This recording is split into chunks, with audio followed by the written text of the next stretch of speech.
Hello, everyone. The envelope felt heavy in Luxie Harper's hands, not from its weight, but from its meaning. Cream-colored with elegant raised lettering from Carter and Stone, attorneys at law, it was addressed to Miss Luxie Harper in a formal script that seemed out of place in her modest apartment. She already knew what it contained.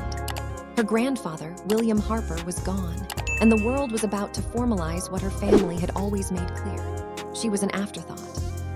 The forgotten granddaughter. For as long as Luxie could remember, she had lived in the shadow of her older sister, Emma. Emma was the star, the one who earned standing ovations, won awards, and basked in the glow of their parents' admiration. Luxie, by contrast, was quiet, introspective, and utterly ordinary in their eyes.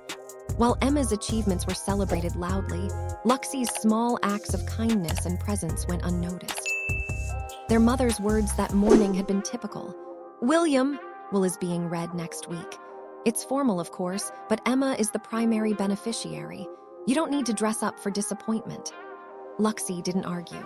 She had long since learned that fighting for recognition in her family was like shouting into a void. But the letter, official and impersonal, contained a single line that caught her attention. You have been named among the interested parties. It was this phrase, cold and legal though it was, that compelled her to attend the reading. Not for money, not for glory, but for the memory of the one person who had truly seen her grandfather. The quiet bond. William Harper was a man of few words but profound wisdom. While the rest of the family was captivated by Emma's performances, William noticed Luxie's quiet presence. He was the one who gave her old books, cracked compasses, and maps of trails he had never walked. "See where this takes you," he would say, and Luxie would lose herself in worlds far beyond the noisy confines of her family's expectations. Their last meeting was a simple one.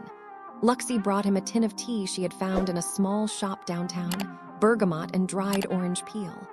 He made 2 mugs without asking what she wanted, and they sat on his porch in comfortable silence, watching the autumn leaves dance across the yard. As she left, he squeezed her hand and said, "You always show up without needing to be seen. That's rarer than you think." Those words became a quiet mantra for Luxie, a reminder that her presence had value, even if no one else acknowledged it. The reading, a family's assumptions shattered. The law office of Carter and Stone was cold and imposing. Luxie arrived in a plain wool coat, her hands chilled from the winter air. Emma was already there, draped in black silk, surrounded by relatives and family friends who treated her like the protagonist in a tragedy. Luxie took a seat near the back, ignored by everyone. Mr. Carter, the family attorney, began reading the will. As expected, Emma was left the Aspen Chalet and $300,000. A satisfied murmur rippled through the room. Emma smiled smugly, and their parents nodded with approval. It was all going according to plan. Then Mr. Carter turned a page. "To my granddaughter, Luxie Harper," he read, his voice steady and clear. The room fell silent. Emma's smile vanished. Their mother's face paled. "I leave controlling interest in Harper Development, along with $53.5 million in personal and investment assets. This includes 62% ownership of all corporate entities, voting authority on the board of directors, and full discretion regarding future leadership and asset allocation." The silence that followed was deafening. Emma shot to her feet, her chair scraping loudly against the floor. "This is a mistake. He never even liked her. He barely mentioned her." Mr. Carter remained calm. "There is no mistake. Your grandfather amended his will in person, and it was witnessed and notarized. He was of entirely sound mind." Then he read one final line, a personal addendum from William Harper himself. She was the only one who showed up without a camera. The words hung in the air, a quiet but devastating indictment of a family that had always valued performance over presence. The letter, a grandfather's heart revealed. Alone in her motel room that night, Luxie opened the letter Mr. Carter had given her. Her grandfather's handwriting, familiar and steady, filled the page.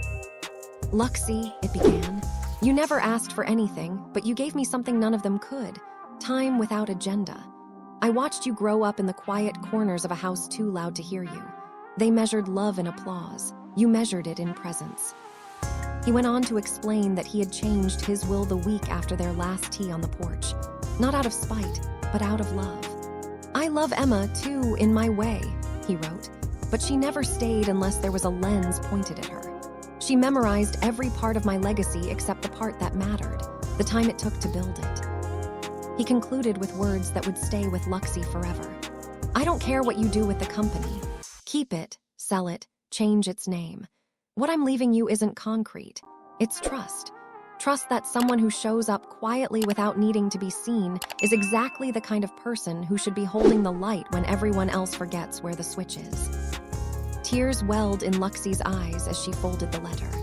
It wasn't the money or the power that moved her. It was the realization that her grandfather had seen her, truly seen her, all along. Confrontation and clarity. The next day, Luxie returned to Mr. Carter's office to finalize the paperwork. Her family was waiting for her. Emma's composure had cracked, replaced by raw anger. "You manipulated him," she accused, her voice sharp and brittle. "He was old. He didn't know what he was doing."